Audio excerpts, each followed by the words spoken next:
The medic bay smelled wrong. I had served in the Galactic Defense Coalition for 12 cycles, and in all that time, I had never encountered a scent quite like this. Sharp, chemical, unnerving in ways I could not articulate, even to myself. My name is Vectoral, intelligence officer of the Third Fleet, and I was dying. The plasma burns across my thorax were beyond field treatment. My second heart had already stopped. The evacuation pod I had escaped in was supposed to deposit me at the nearest Coalition medical station, but something had gone catastrophically wrong with the navigation systems. Instead of finding myself in the sterile embrace of proper galactic medicine, I had crashed on a backwater planet that barely registered on our charts. Earth, the locals called it. I had heard rumors about humans, whispers in the mess halls, stories traded between veterans over fermented beverages. The new species that had somehow passed the Coalition's entrance trials, despite possessing technology that belonged in a museum. The creatures who wore their emotions like some species wore ceremonial armor, broadcasting every feeling across their peculiar faces. Primitives, we called them. Adequate, but unremarkable. I was about to learn how spectacularly wrong that assessment was. The door to the medical facility burst open with unnecessary force. A human female rushed in, her face flushed with that crimson coloration their species exhibited during exertion. Her head covering, what I would later learn was called hair, had been hastily tied back, revealing a face that seemed far too young for the confidence radiating from her movements. "Holy hell," she breathed, and even through my failing translator implant, I could detect the mixture of shock and determination in her voice. Her name, I would discover, was Kira Bennett. 26 Earth years old. A civilian trauma surgeon at a rural hospital in a place called Montana. She had absolutely no business knowing how to treat an alien soldier from a species she had never encountered before. She did not let that stop her. "Okay," Kira muttered, her hands already moving with practiced efficiency. Okay. 2 hearts? You have 2 hearts. Of course you do. Why wouldn't you have 2 hearts? I tried to speak, to warn her that my physiology was incompatible with human medical techniques, that she should contact the Coalition immediately, that attempting to treat me would likely result in my immediate death. What came out was a gurgling sound that even I found pathetic. Hey, she said, and her hand, warm and impossibly soft, pressed against what passed for my shoulder. "Stay with me. I know you can't understand me, but you're going to be fine. You hear me? Fine." She was lying, of course. I was medical officer trained myself.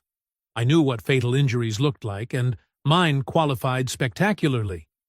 But there was something in her voice, something in the absolute refusal to acknowledge reality that made my remaining heartbeat just a fraction stronger.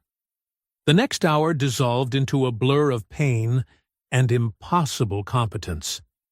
Kira worked with a speed that would have impressed Coalition combat medics. She had called for assistance, and 2 other humans had arrived, both looking equally shocked, but adapting with that peculiar human flexibility we had noted in the species assessments. One was an older male with gray hair, Dr. Ellis, who kept making vocalizations that sounded like laughter, even as his hands performed delicate procedures.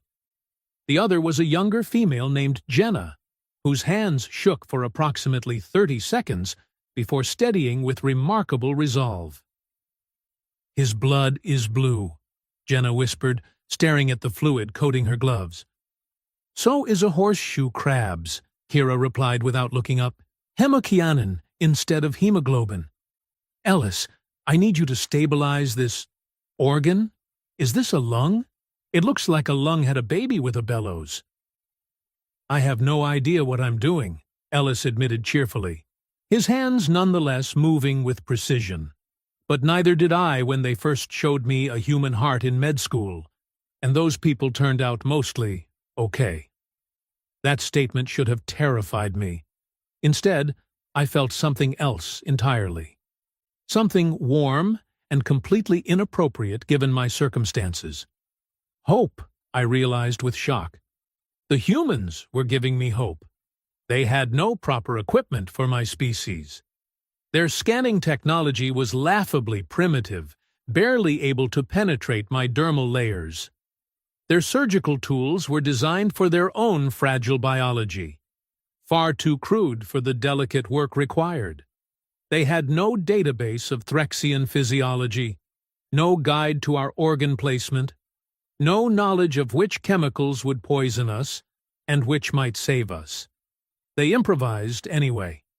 Kira used something called an ultrasound, designed to view human fetuses, to map my internal structure. She cross-referenced my anatomy with images she pulled up on a handheld device, comparing my organs to everything from earth creatures called octopi to their own cardiovascular system. When their equipment proved inadequate, she modified it, sometimes in ways that made Ellis wince. That probe was not designed to do that, he noted. Neither was I, Kira shot back, and yet here we are, performing xenosurgery in Montana. Roll with it, Ellis. The plasma burns were beyond their technology to heal completely. Instead, Kira focused on preventing infection and stabilizing the damaged tissue. She used something called silver sulfadiazine, a substance designed for human burn victims, testing it on a small patch of my skin first. When I did not immediately expire, she applied it more broadly, mixing it with a synthetic skin substitute that adhered to my dermal layers in ways their own artificial skin never would. This might scar, she warned me, as if I cared about cosmetic concerns while dying. But you'll live. My second heart had stopped, and human medical. Science had no mechanism to restart a heart that ran on bioelectric principles they barely understood. So Kira did not try to restart it. Instead, she supported my remaining heart, using their primitive but effective monitoring equipment to track its rhythm, administering careful doses of stimulants when it began to flag, and manually compressing my primary cardiac organ when even that proved insufficient. For 3 hours, she kept me alive through sheer stubborn refusal to accept the alternative. When my translator finally repaired itself enough to function, the first words I heard clearly were not reassuring medical jargon. "Stay with me, you beautiful alien disaster," Kira was muttering, her forehead pressed against the edge of the surgical table, one hand still monitoring my pulse.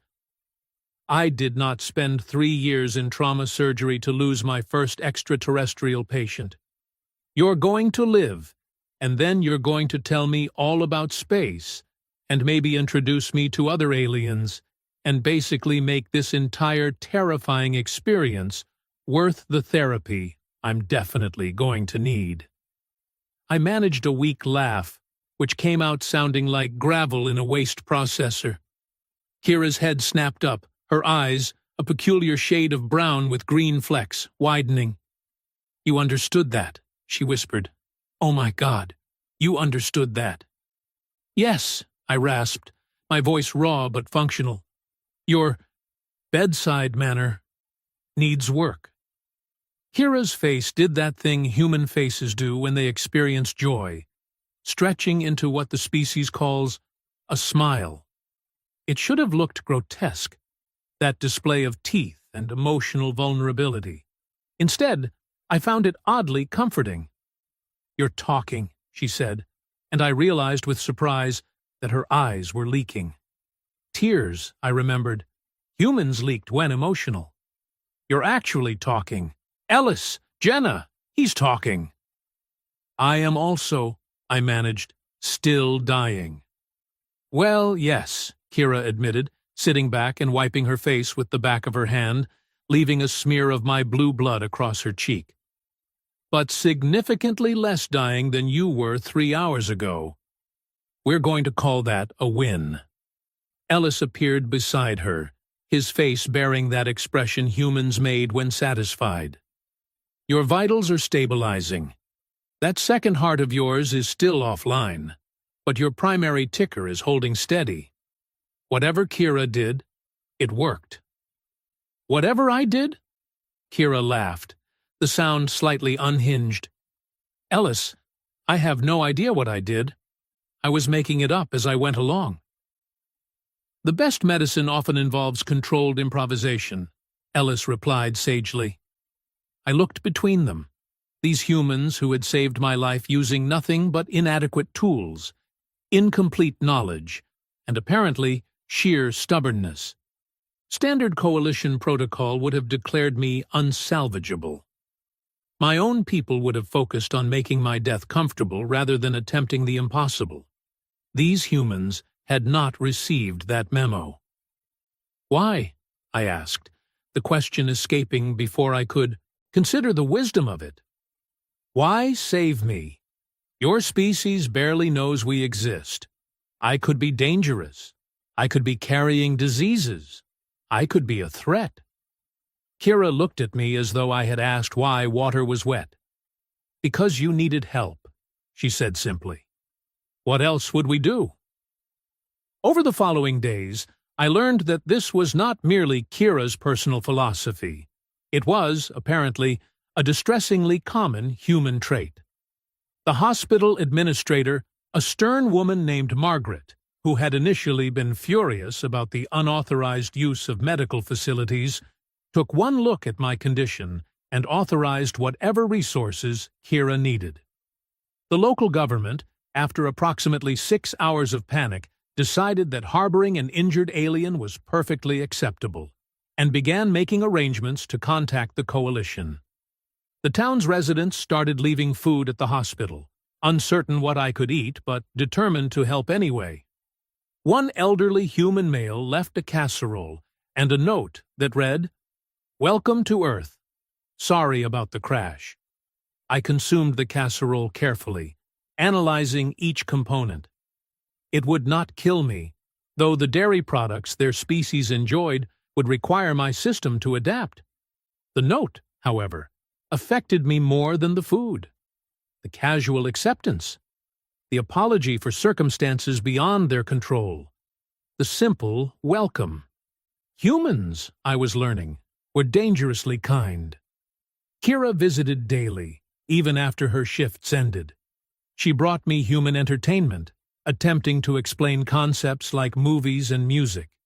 She described her planet with enthusiasm, pointing to pictures on her communication device, showing me landscapes and cities and animals with names like dog and cat that served no apparent purpose beyond companionship. "You keep creatures that provide no tactical or nutritional advantage?" I asked, bemused. "We keep them because they're cute and we love them," Kira replied. "Not everything needs a tactical purpose." This statement felt revolutionary. She told me about human history, and I listened with growing horror and fascination. Wars that devastated continents, diseases that killed millions, natural disasters that should have driven the species to extinction.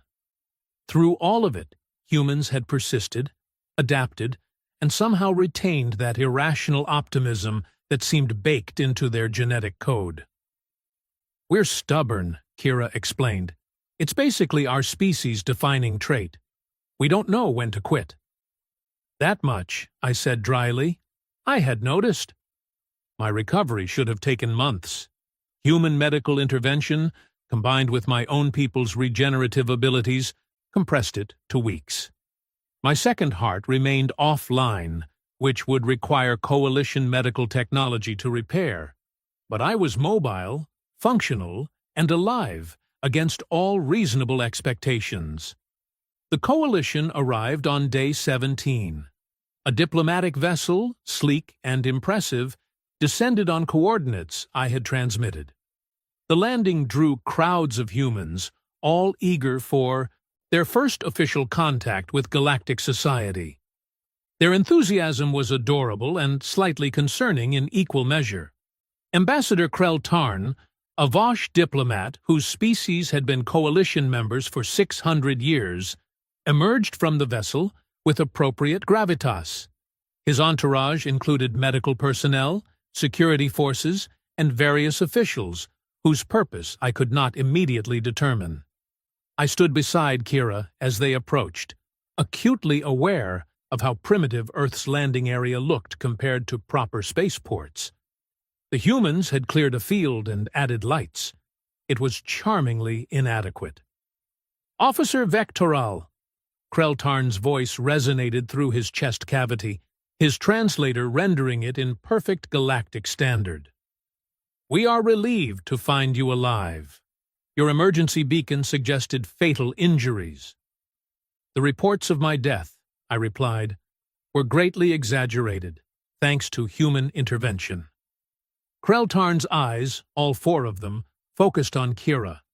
She straightened slightly under the attention, but did not back down.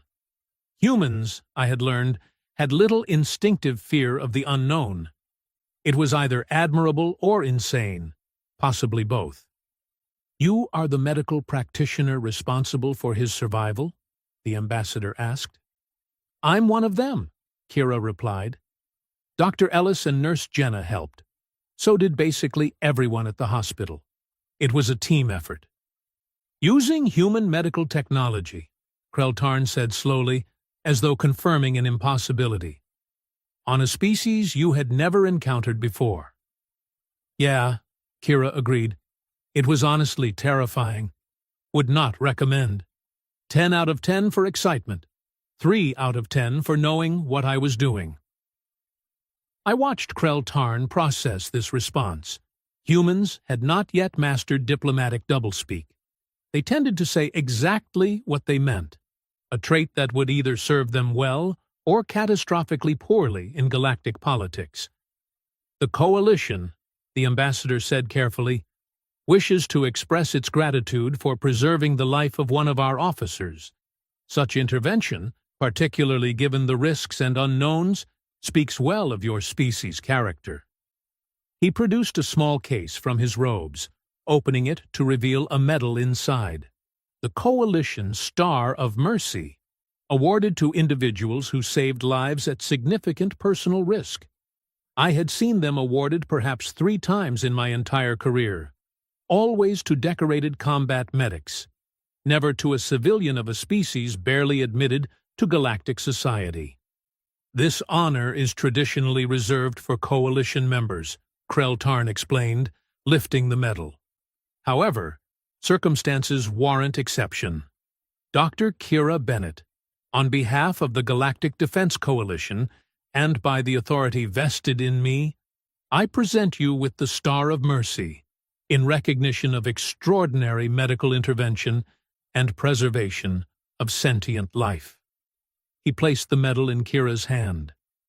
She stared at it, her expression cycling through shock, confusion, and something approaching tears.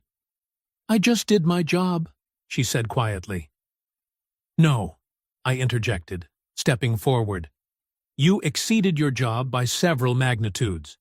You saved a life your species had no obligation to save, using methods you had no training for, accepting risks you had no way to calculate. That is not just doing your job, Dr. Bennett. That is heroism." Kira looked at me, and in that moment I saw the truth of human nature reflected in her eyes. The stubborn refusal to accept defeat. The irrational hope.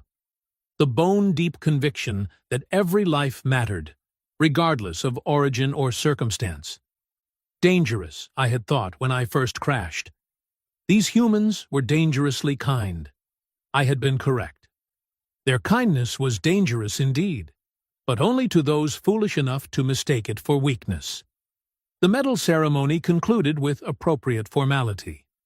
Krell Tarn invited human representatives to begin formal diplomatic proceedings, which would take months but would inevitably result in expanded Earth Coalition relations. My people wanted access to human medical innovation agricultural techniques and that peculiar creative thinking that allowed them to solve problems no one else would even attempt.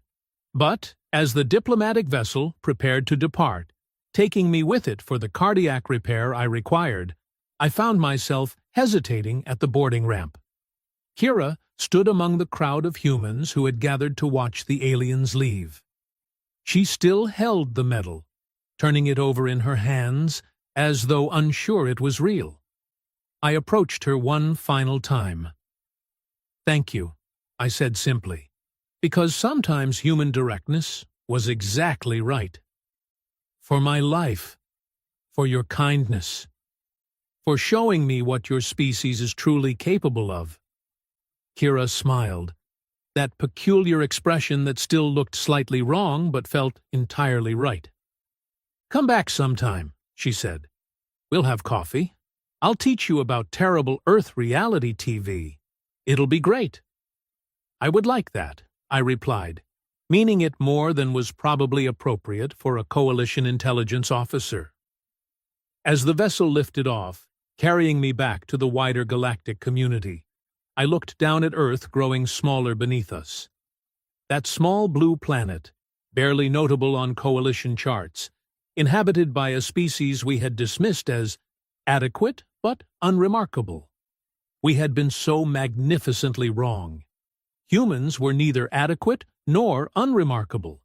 They were stubborn, creative, and dangerously compassionate.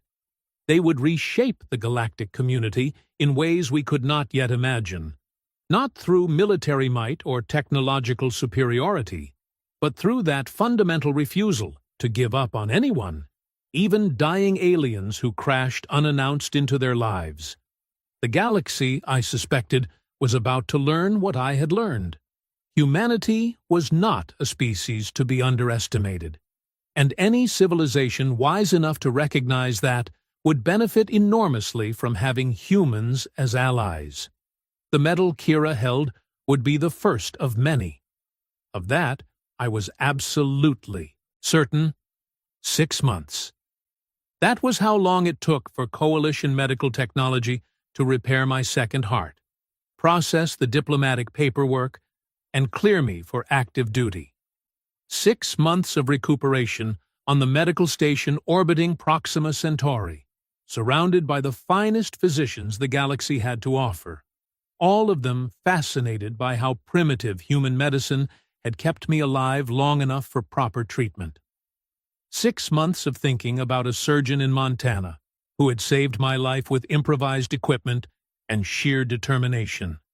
I was not the same officer who had crashed on Earth.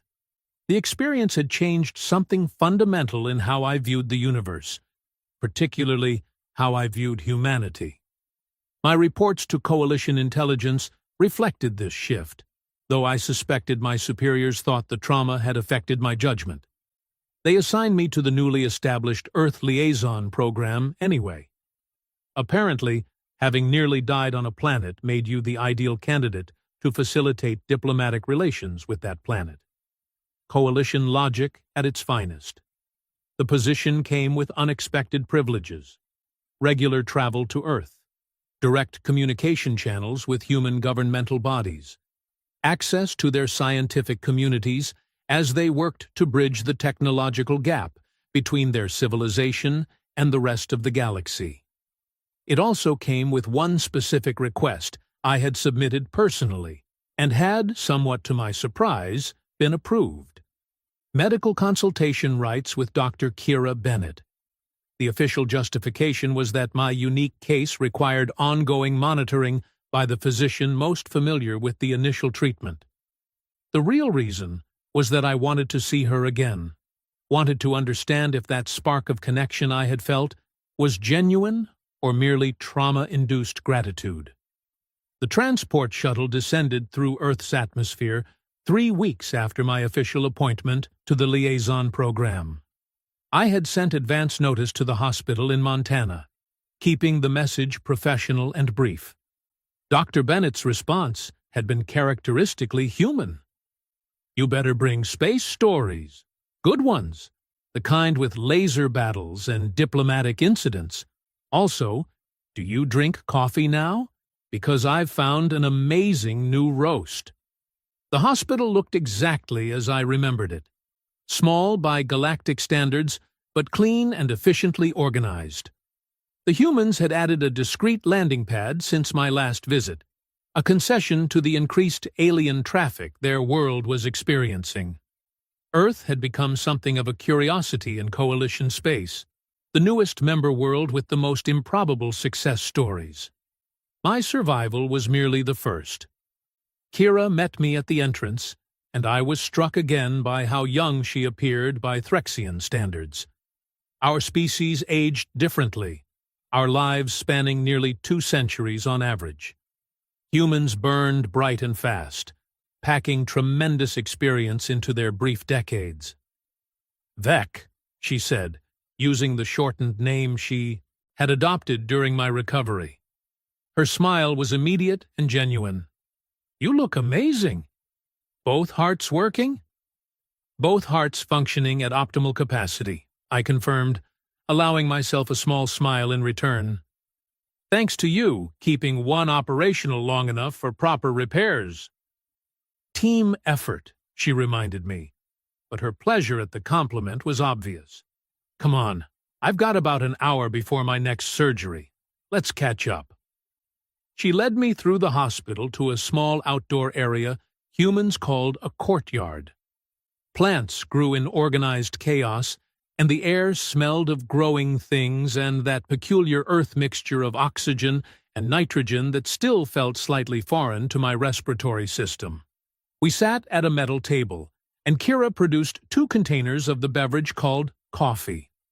I had tried it during my previous stay, and found it simultaneously unpleasant and addictive, much like many aspects of human culture. "So," Kira began, wrapping her hands around her container in that way humans did for warmth and comfort. "Space stories. I'm ready. Hit me with your best." I told her about the Vosh trade negotiations that had nearly collapsed over a misunderstanding about food presentation, about the Kelix ambassador who had been terrified of human dogs, convinced they were miniature predators, about the growing fascination throughout Coalition space with human music, art, and entertainment, which other species found bizarrely compelling despite its primitive production values. "We're a novelty," Kira observed, amused rather than offended. "The weird new kids in the galactic neighborhood." "You are far more than that," I countered. "Human adaptability is becoming legendary. Your scientists are already proposing solutions to problems that have stymied Coalition researchers for decades. Your engineers are finding applications for galactic technology we never considered. Your medical community is revolutionizing how we approach cross-species treatment."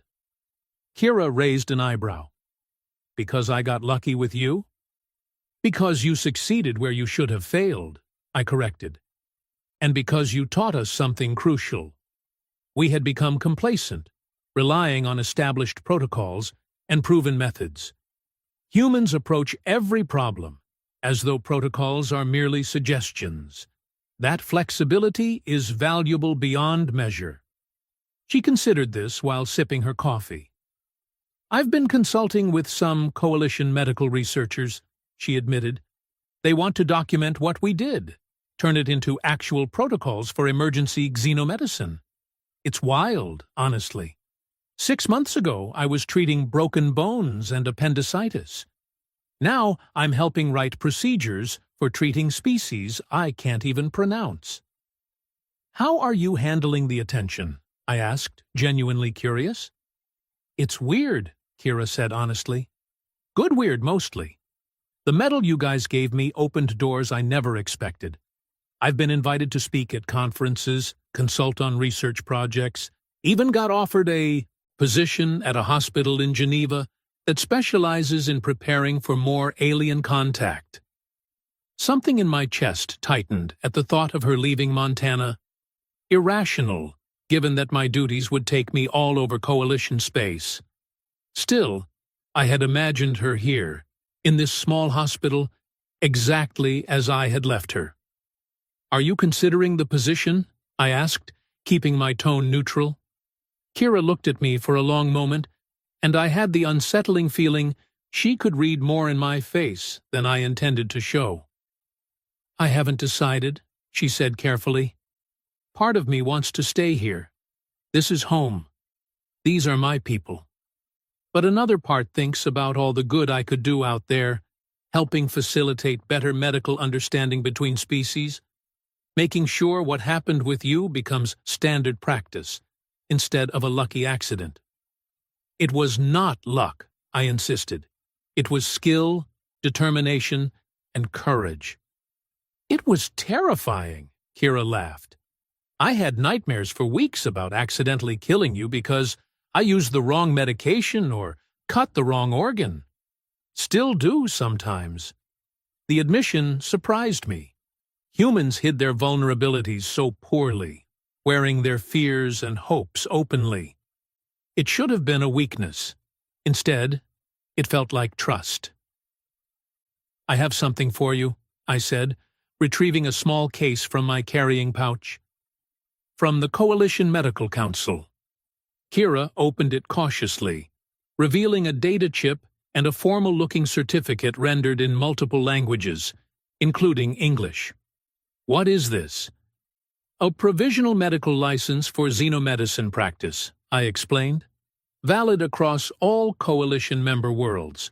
It requires additional training and certification, but the Council agreed that your demonstrated expertise warranted fast-tracking the process. If you choose to pursue it, you would be the first human certified to practice medicine on other species. Kira stared at the certificate, her expression cycling through shock, excitement, and something that looked like fear. "This is huge," she whispered. "This is insane. This is absolutely insane." "This is deserved," I corrected. "You saved a life against impossible odds.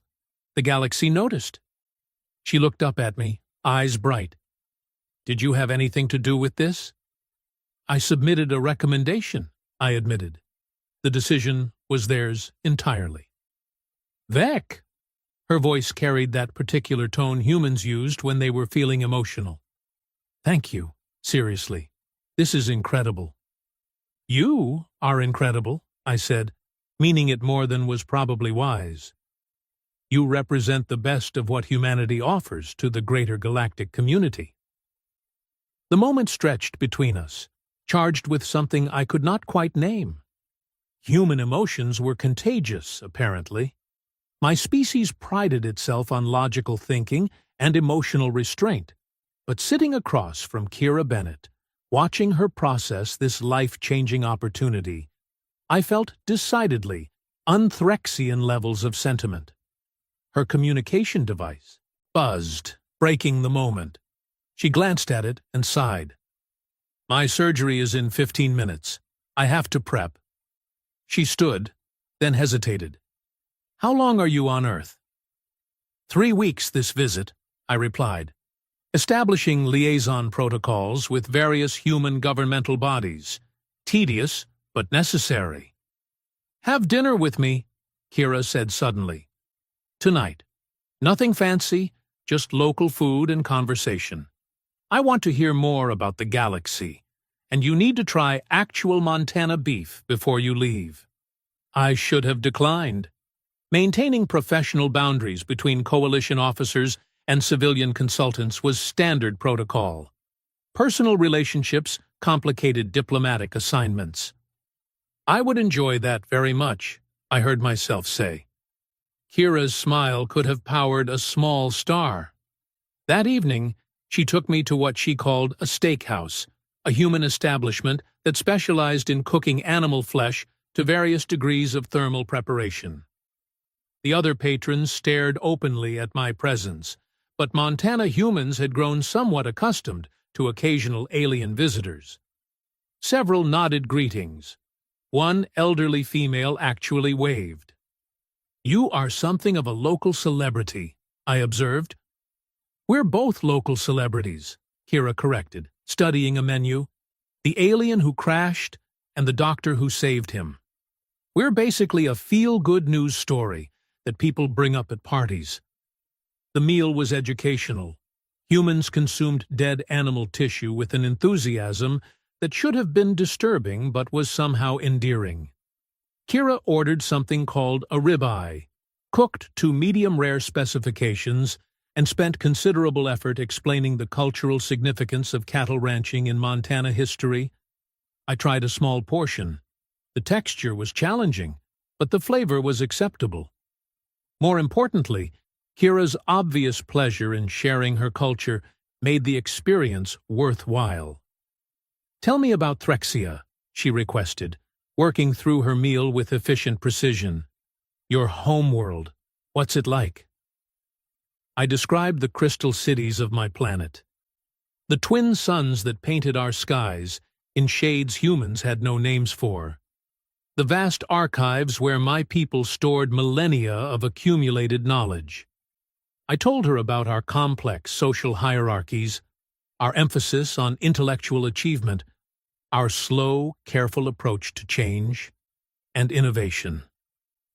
"It sounds beautiful," Kira said when I finished, "and kind of lonely." The observation struck deeper than expected. "Lonely? All that knowledge and achievement, but you described it like a museum. Where's the chaos, the mess, the parts where things go wrong and people have to improvise?" "We value order and predictability," I explained. "Chaos is inefficient." "Chaos is alive," Kira countered gently. "It's where new ideas come from. It's what happens when you can't plan everything and have to make do with what you've got. Like saving an alien soldier with inadequate equipment and no training manual, I thought, but did not say. The conversation flowed easily through the meal and continued as Kira drove us to somewhere she called a lookout point. Earth vehicles were primitive but functional, and I was learning to tolerate the speeds at which humans operated them. The lookout provided a vista of mountains and valleys, illuminated by Earth's single moon and countless stars. Kira parked and led me to a bench overlooking the view. "This is where I come when I need to think," she explained, sitting down. "Usually after a bad shift or when I need perspective." I settled beside her, careful of the bench's weight limitations. "It is peaceful." "Yeah?" She was quiet for a moment. "I came here after you left. Kept thinking about what you said, about humans being more than adequate, about how we might matter in the bigger galactic picture." "You do matter," I assured her. "More than you realize." "I've been thinking about Geneva," Kira admitted, "about that position, about what it would mean to leave Montana and work toward building better bridges between humans and everyone else out there." My chest tightened again, that peculiar sensation I was experiencing with increasing frequency around this human. "What have you concluded?" "That I'm terrified," she laughed, "and that I probably need to do it anyway. You don't get opportunities like this by playing it safe." "No," I agreed. "You do not." She turned to face me directly. "What about you? What do you want, Vec? Really want, beyond the diplomatic duties and the reports?" The question should have been easy to deflect. I was trained in information security, in maintaining appropriate professional distance, but Kira's directness demanded honesty in return. "I want to understand your species better," I said carefully, "not as an intelligence officer or diplomat, but personally. I want to know why you saved me when logic suggested you should not. Why you risk yourselves for others without hesitation. Why you face impossible situations with jokes instead of fear." "And," Kira prompted, sensing there was more. "And I want to see you again," I admitted. "Regularly. Not just as a professional courtesy, but because your company brings me something I did not know I was missing." The silence stretched between us, filled with the sounds of Earth's night. Insects chirping, wind through vegetation, distant animal calls. "That's not standard diplomatic protocol, is it?" Kira finally asked, her voice soft. "No," I confirmed. "It is not." "Good," she said, and reached over to take my hand. Human hands were remarkably soft compared to Threxian dermal plating. Fragile, really. Yet the connection felt like something solid and real, bridging the vast differences between our species. "I want to see you too," Kira continued. "I've been trying to convince myself it was just gratitude or fascination with the exotic alien, but it's more than that. You're brilliant and kind, and you see humans as something special instead of primitive. That matters to me." "You are special," I said. "And not primitive, merely younger as a civilization. There is a difference." "We're going to have to figure this out carefully," Kira observed. "The whole cross-species relationship thing. I'm guessing that comes with complications." "Significant complications," I agreed. "Biological incompatibilities, cultural misunderstandings, logistical challenges given our respective duties, potential diplomatic incidents if handled poorly." "But possible?" Kira asked. I thought about the past 6 months, the constant thoughts of this human surgeon, the way my hearts had responded when I saw her again, the feeling of rightness sitting here beside her, looking at her world stars. "Possible," I confirmed, "and worth pursuing despite the complications." Kira squeezed my hand gently. "Then we'll figure it out. Humans are good at improvising, remember?" We sat there for another hour, talking about possibilities and plans.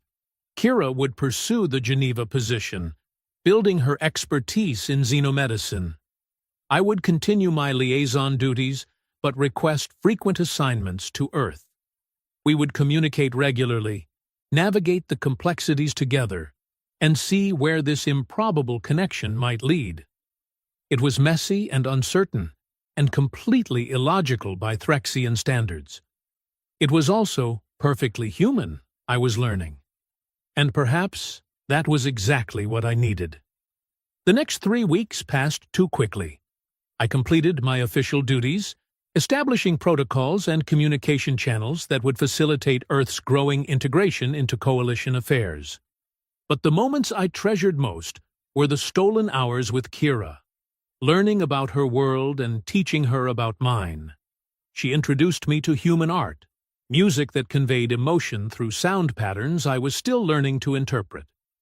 I taught her basic galactic standard, watching her laugh at the formal conjugations. We shared meals and stories and quiet moments that felt significant in ways I could not articulate. On my final evening before departure, we returned to the hospital where our story had begun. The medic bay had been upgraded with some coalition technology, gifts from the medical council to facilitate future cross-species emergencies. "This is where you were lying when I first saw you," Kira said, running her hand along the examination table. "You looked so broken. I remember thinking there was no way you'd survive." "And yet I did," I replied, "because you refused to accept the alternative." "Stubborn human nature," she smiled. "It's gotten our species this far." I pulled a small box from my pouch, something I had commissioned during my recovery period. Inside was a pendant, crafted by a Threxian artisan from materials sourced from both our worlds. Blue crystal from Threxia, set in silver mined from Earth, shaped into a design that represented the Coalition Star of Mercy. "A reminder," I said, as I placed it in her hands, "that you changed more than just my life. You changed how the galaxy sees humanity. Every life you save from this point forward, human or otherwise, reflects that initial act of compassion." Kira's eyes leaked again, those emotional tears that still fascinated me. She clasped the pendant carefully. "I'm going to miss you," she said simply. "I will miss you as well," I replied. But this is not an ending, merely a transition. Promise me something, Kira said. Promise that no matter how complicated things get, we'll keep being honest with each other. No diplomatic doublespeak, no hiding behind professional protocol, just truth. I promise, I agreed. Humans may have taught me many things, but that directness might be the most valuable. We stood there in the medic bay, where our improbable story began, two beings from different worlds who had found something unexpected in each other. The galaxy would call it unusual, perhaps even inappropriate. But standing there with Kira, feeling the rightness of the moment, I understood what humans meant when they talked about following your heart. Even if you had two of them, recently repaired, both beating in patterns that suggested emotions you were not supposed to feel. The next morning, I boarded the Coalition transport for departure. Kira stood among the gathered crowd, that pendant visible against her shirt. She did not wave dramatically or call out farewells. Instead, she simply met my eyes and nodded once, a gesture of understanding and promise. As Earth shrank behind us, I touched my own chest, where both hearts beat steadily, kept alive by human determination and ingenuity. The galaxy was changing, adapting to accommodate humanity's unique perspective. We had underestimated them initially, dismissed them as adequate but unremarkable. We would not make that mistake again. And somewhere in Geneva, a human surgeon would be learning xenomedicine, building bridges between species, carrying forward the legacy of compassion that had saved one dying alien soldier in a Montana hospital. The medal she had received was just the beginning. I suspected, given humanity's track record for defying expectations, it would be far from the last. My people valued logic and careful planning. But perhaps, I thought, as the transport jumped to faster-than-light travel, there was wisdom in the human approach as well, in taking chances, in refusing to give up, in finding connection despite impossible odds. After all, Kira had saved my life using methods that should not have worked. Maybe that same impossible success could apply to other areas as well. Like teaching a Threxian intelligence officer that sometimes the heart, or in my case hearts, knew things that logic could not explain. The galaxy was vast and full of wonders. But the greatest wonder I had found was surprisingly simple. A human surgeon in Montana who had looked at a dying alien and decided that every life mattered, regardless of origin. She had saved me in more ways than one, and I suspected our story was just beginning.